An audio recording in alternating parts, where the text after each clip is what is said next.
welcome to Billy's Books. This book this week is Star Wars Aftermath. It is the first of 3 Aftermath trilogy books. This one comes soon after Episode 6, soon after the Battle of Endor, where the second larger Death Star is destroyed. So it's not over. It says it right here. The war is not over. Even though they blew up the second Death Star and Darth Vader and the Emperor are dead, the war continues. The Rebel Alliance, aka now the New Republic, do have the upper hand, but the Empire is still fighting back pretty hard. It's splintering into factions. Admiral Ray Sloan, she is trying to pull things together the best she can. She assembles a secret meeting with various people out in the Outer Rim. The Empire is going into the Outer Rim, into hiding. So they're having a secret meeting on a nowhere planet called Akiva, which is where most of the action happens in this book. So they're having a secret meeting at the palace of a satrap, which I guess is, another rich guy who runs the thing by his own rules. And everybody's favorite rebel pilot, Wedge Antilles, stumbles upon something and gets caught in their net. Meanwhile, we see some of our main, and he's sort of a side character that we see every now and then because he just gets caught, and we see him every now and then get beat up and stuff. Admiral Sloan is one of the more reasonable people in the Empire. She believes in law and order, but she's not vicious or anything, any more than your average Imperial officer is. And when stormtroopers do stupid stuff that, make things worse for them by, like, bad PR and stuff, she tries to stop.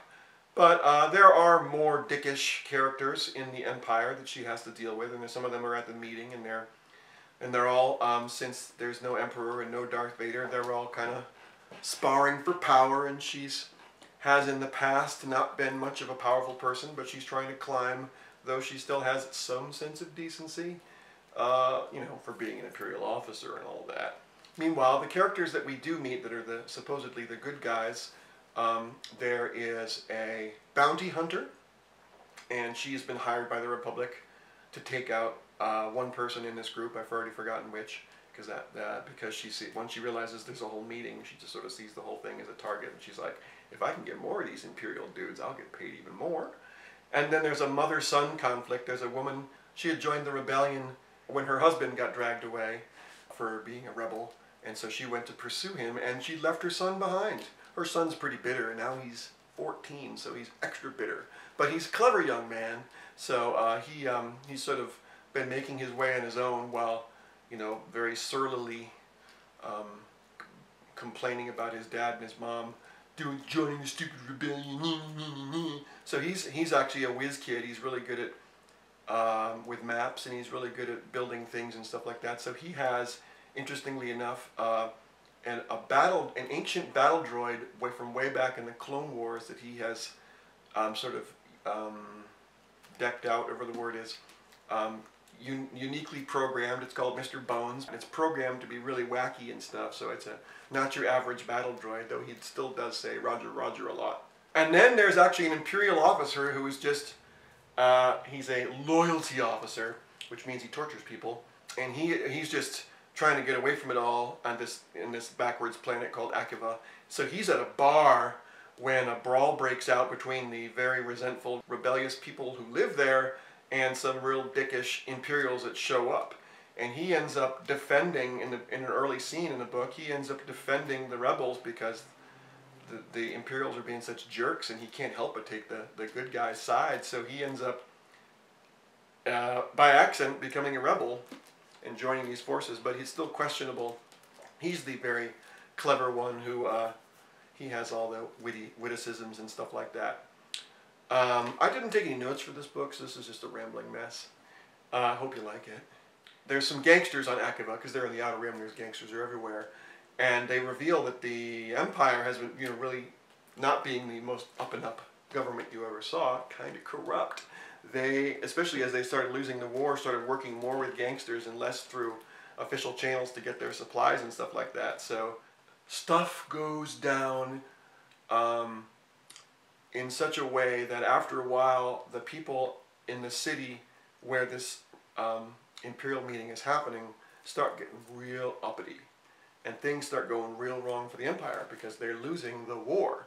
So they're like, we got to get the hell out of here, but it's not that easy, and the people are like protesting, and the mob's getting really unruly and stuff like that.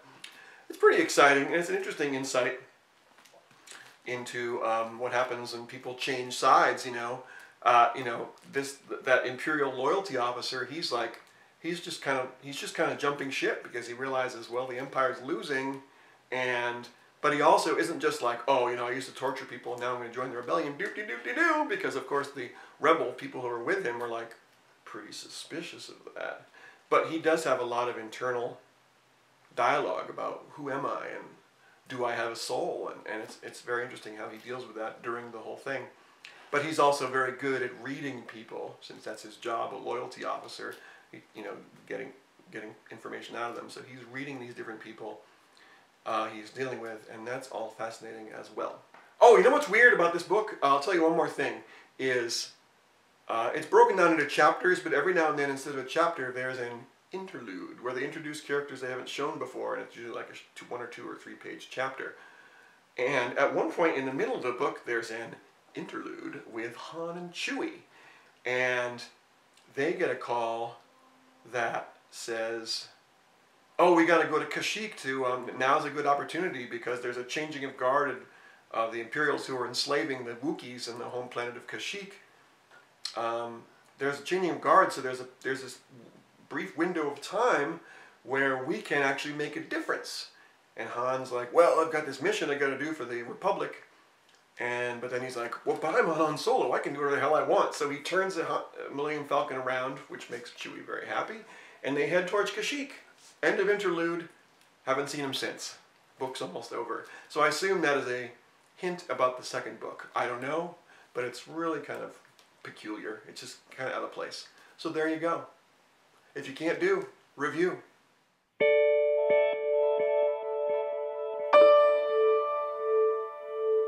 Lost your phone off the net. I was alone. Birds in the sky fly so high they don't need